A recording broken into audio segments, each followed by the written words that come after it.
Good team win. Certainly, defensively in particular, thought our guys were outstanding.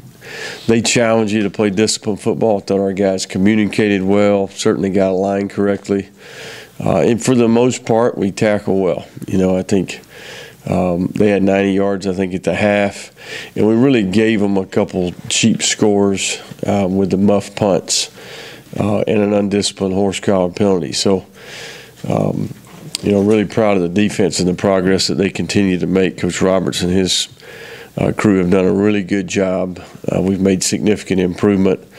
And then, you start looking at offense. We rushed the ball and threw the ball effectively. We basically met every goal that we have outside of the points total. And that was a little bit of a product of only having 4 possessions in the first half. But special teams, we've got some things we need to clean up. But I do think that there was a lot of positives in terms of what we did on special teams. We just got a couple of technical errors and we need to clean up. But overall, I think what we found out about our team is that we're made of the right stuff. We made plays at critical times. I think the chemistry of the team, the togetherness of the team showed up. And even though we probably could have got that game under control a little quicker, I think the back and forth, third and fourth quarters created opportunities for our guys to really kind of galvanize them trooping on. And I think you could sense that in the locker room after the game. So that's a good football team. I think Coach Lunsford and his team continue to get better each and every week. And what a place, tremendous history, tradition. Certainly for me, going back there was, they've really invested in that place and made it a better place, and their fans showed up, and it was a terrific atmosphere. So good team win, and certainly great to open conference play. And, we'll turn the page and start getting ready for a team that we're all very familiar with. Appalachian State's got a veteran group coming back. They do have a new staff. 4 of the 10 are holdovers from the previous staff. But very impressed with what I see so far. Very explosive on offense, very disruptive on defense, and solid in the kicking game. So, I think it's maybe a 10-day window here to get ready. And we've got a plan, and we're going to execute the plan. And we look forward to competing against them again. It's been a battle each and every time. And certainly for UL, terrific opportunity. We're going to play on national television. And that's what I would say. I think it's time, for people to show up, and really make a statement about how committed we are. This is a group of young men and a time that, I think that, we're going to play on national television and ESPN2, and the type of atmosphere that we can create. I think our fans realize this, but they can impact the game. And we certainly have made progress there. Each and every home game so far this season has gotten better and better. But Wednesday night, our students, our fans, against a terrific opponent on a national stage, it doesn't get much better than that. So we're excited about the preparation and look forward to each and every step along the way here to get ready for this one. So, Coach, having a bye week, is this like the perfect time to have it before playing App State, or do you feel like it could kind of mess up the momentum? No, I think that both teams have equal amount of time to prepare. Certainly these are the things that go with success in this league. If you've starting to gain a little bit of respect, you get an opportunity to play on national television. And this is a great matchup. I mean, this is 2 teams that played twice last year, a rematch of the championship game last year. So there's a reason why ESPN and the Sun Belt Conference selected the game to be on national television. So I think we view it as opportunity, and certainly we'll take a couple extra days to prepare for a really good team, and we're going to need that extra time. How much different does prep look like with the game being on Wednesday? Like I know your typical game week is sure. Monday to Tuesday. How is it different with the game being on Wednesday? Yeah, you're going to get basically a couple extra practices on the opponent. We're going to try to take advantage of the extra time as much as we can. We also have fall break on Thursday and Friday this week, so there's no classes. So we're able to, create a schedule that fits not only playing on Wednesday night, but also giving our players a little bit of a mental break there on Friday. So I think there's tons of positives to the way this is put together, and we're gonna maximize our time regardless if we had 5 days or if we're gonna have 16. That's the thing about what we're getting ready to encounter here is we've got 10-day turnaround, 8-day turnaround, 16-day turnaround, and a 5-day turnaround. So we're getting ready to go to that non-traditional format here over the next 4 weeks. So, but our entire attention is turned toward this one at this point in time. We did put up the schedule last night with the players and went through step by step what each day was going to look like, so that they have an indication of what, I think that young people operate better when they know exactly what's coming, and we certainly wanted them to be familiar with the plan. Where do you stand on these midweek games and no home Saturdays in October? Sure. That whole situation? Well, it is what it is. I mean, I think that it's all perspective. It's how you look at it. We view it as a tremendous positive. I think it's you're talking about Wednesday night. You're talking about national television, probably the only game on TV in the entire country in college football. And our fans, they've got an opportunity to come out on a Wednesday night just like if Allie and I were going to dinner. It's just the event of the evening, And certainly I think that our students, our fans, have got a tremendous opportunity to represent this community, this university, and certainly get behind and support the team. Levi seems to be having confidence throughout the season. What are you seeing when you see him out there, and what needs to improve in order for you guys to come out on top during the App State game? Well, just incremental improvement, just like I think we saw him play one of his better games Saturday. And I thought in particular he played well at critical times. There was lots of downs in that game where it's a one-score game, and he made the play, And he had a great week. I thought he had his best week of practice and preparation, just from what I observed. And then, the guy's really a first-year starter, so this is his chance to, get experience and play better each and every week. And I think he would tell you that he's tweaking his approach too. He's a competitor, and he wants to do his best for his teammates. And he certainly has made improvement each and every week. And, it says a lot about a guy when he makes critical plays at critical times, and I think that's the type of guy he is. Coach, when you look at film, App is scoring a lot of points but giving up more points than they normally. How much do you attribute that to? Is there any kind of schematic changes, or is that just a transition in coaching staff? Well, you don't ever know. We're digging into the film right now as we speak, but I would say that it is a new staff, and there's always transition. Even think about our football team last year. No matter what you inherit, I think that there's always going to be a little bit of an adjustment period. So I do think that they're getting better. They went to North Carolina and beat the University of North Carolina, which was a huge monumental game for them, certainly to beat a Power 5 team that this week played Clemson to a one-score game, 1-point game, and had a chance to go for 2 and win the game. So we know this team. We know their players. We know the personnel. We're very familiar with them. And it's really a veteran team that's coming back. That's why they were picked to win their side of the division. They're picked to win the league, and, certainly respected even nationally in terms of where they're at and what type of program they have. So we're very familiar with all the returning players, and certainly they've got a new staff, but there's lots of familiarity and similarities to what they did last year as well. Zach Thomas is the returning Sun Belt Offensive Player of the Year.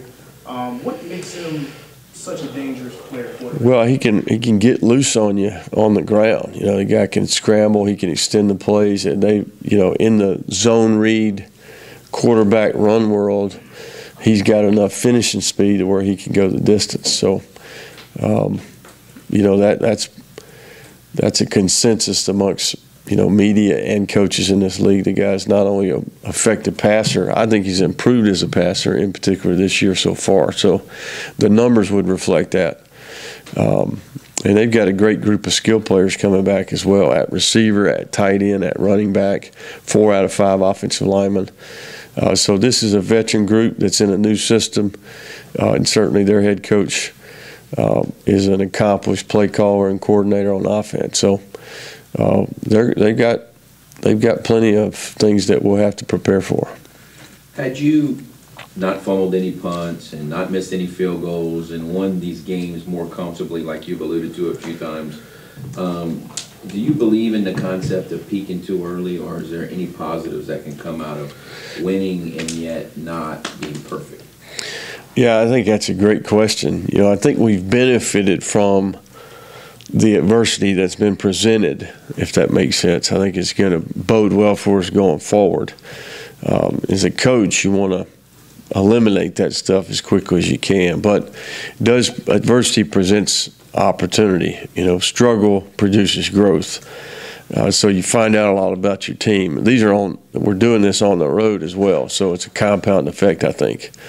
But I do think we'll benefit from it, you know, but you like to, you know, play cleaner and eliminate some of these, we're kind of pulling out the pistol and shooting ourselves in the foot a couple times. So, you know, the tough matchups are coming, you know, starting with this one. So I think if going into the year, if you'd have told me, hey, you're going to go on the road and beat Ohio, you're going to beat Georgia Southern, we take it no matter what the numbers say. So we're where we need to be.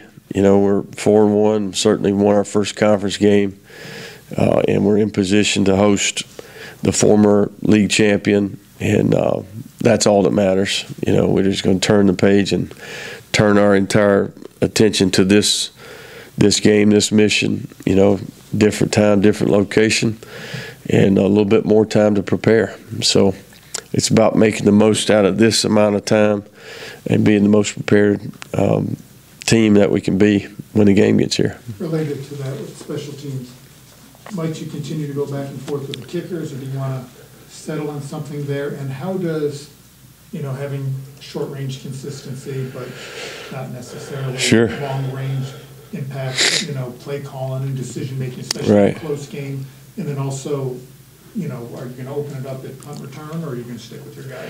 Well, I think the kicker question is a great question, and I think we'll just continue to evaluate that. I think it's to be determined based off of practice, production. I certainly both guys did a little bit of good, a little bit of bad the other day, and you know, I think we just got to continue to evaluate, come up with the best solutions that we can. It does affect you as a play caller, and you certainly saw that on Saturday. You know, so you know, I also think that Eric's had tremendous success so far this year as well. And the first incident that he had Saturday was a misalignment issue. The guy was aligned 6 yards too deep, not only vertically but also horizontally. Didn't adjust to gunner's over. So, you know, he's very capable, and you can see he made a great decision later in the game. The one hopper that he fielded, he got a 12-yard return, which was a big deal. So he's a confident player and a guy that we've got all the trust in the world in. So we'll stay with Eric, and certainly the kicker deal is to be determined. How many, in the punt return game, how many options are there? Or is there time to discuss them and mean like, okay, I want to fair catch this. I want to take a chance here and be risky, or I want to be real conservative here based on how your offense is moving the ball in the game condition? Well, that's a great question. I think that a lot of it has to do with the call. You know, what is the play that we're running on the punt return? Are we rushing the punt? Are we in a hold-up situation? What's the clock? How much time's on the clock? I mean, there's all types of things. But for the most part, our goal is to get a first down. You know, we want to get the punt caught. That's the number one objective. Maintain possession of the ball. And in a perfect world, we tack 10 on and we get a first down out of the play. So those are kind of the ways. That's the way that we approach it, if that makes sense. But I do think you're right. You know, there's certain scenarios where the clock is sensitive and you just want a fair catch the ball. Sometimes you may have a max block on, and you know they're going to have. You're going to have no blockers and you fair catch the ball. But in general, catching the punt is the most important thing. You know, let's eliminate the ball hitting the ground and rolling. You know, let's maintain possession of the ball. And then certainly if all things are equal, let's try to go get a first down. You know, let's not forget the fact that we've had 2 punts, really 3, significant punt returns that have been called back this year. You know, so that's an area of our team where I think we have good personnel. Good, you know, we're executing at a high level. We've worked really hard on it, and we're creating some explosive plays. So we don't want to take that away by going conservative here. You know, our attitude is let's be aggressive in everything that we do, and punt return is no different. Coach Jock, being Defensive Player of the Week, can you just talk a little bit about his leadership and how important he is on defense? Yeah, I mean, I think Jock is a great representative of this place in our team. I think he's one of the most improved players on our team. I think he's improved in all areas. He's bigger, faster, quicker. I think he's a better student of the game. I think his football IQ's improved. Therefore, he's a better communicator. He anticipates plays faster, and I think he's improved fundamentally. So he's in year 2 in the same defensive system, you know, which is that could be said for a lot of the players on our defensive team. You know, so you know, when you start banking reps and you go in the same things and you're hearing the same calls and you're hearing the same fundamentals, the same adjustments 2 years in a row, which for this group of defensive players that are veterans, that hasn't been the case for a while. I think that you benefit from that. I also think in the game against Southern, players around Jock played well too. The defensive front did a great job taking on blockers, 2 for 1 in a lot of instances, and he was in position and he capitalized and made the plays, and certainly created some negative plays in the game. So very, very proud of Jock in terms of the improvement that he's made and the leadership that he's shown. What does it say about maybe the leaps that your defense has made, the fact that someone was recognized by the league for their performance? Well, it's what no one's talking about. I know we've got all these offensive numbers that people continue to talk about, but defensively we've made tremendous progress. And certainly we've added some quality pieces, but we've also acquired knowledge. We're playing smarter. We're better fundamentally. We're covering better, tackling better, striking blockers better. The effort, pursuit, and speed is better. So we're a much improved team. You know, I would say a lot of that has to do with the defensive progress that we've made. You know, so. You know, we're going to continue to improve as well there, I think, as those guys, some of those young players that are playing over there, as they gain experience and develop more confidence, we're going to be able to play more guys and be fresher. And our expectation and standard over there won't be compromised. You mentioned earlier just the weapons that App State have. I'm talking about Darrington Evans specifically. He already has 9 touchdowns on the ground. What makes him, I guess, such a horse in the backfield? Well, we know the guy. I think he's if I'm not mistaken, he ran a kickoff back against us last year, the first one of the game. So we know exactly who he is, and you know, there's no question why he's having production. They're feeding him the ball, and he's a very talented runner that's got good players around him. And certainly, when given opportunities, he can make plays. So we know exactly what we're getting into there.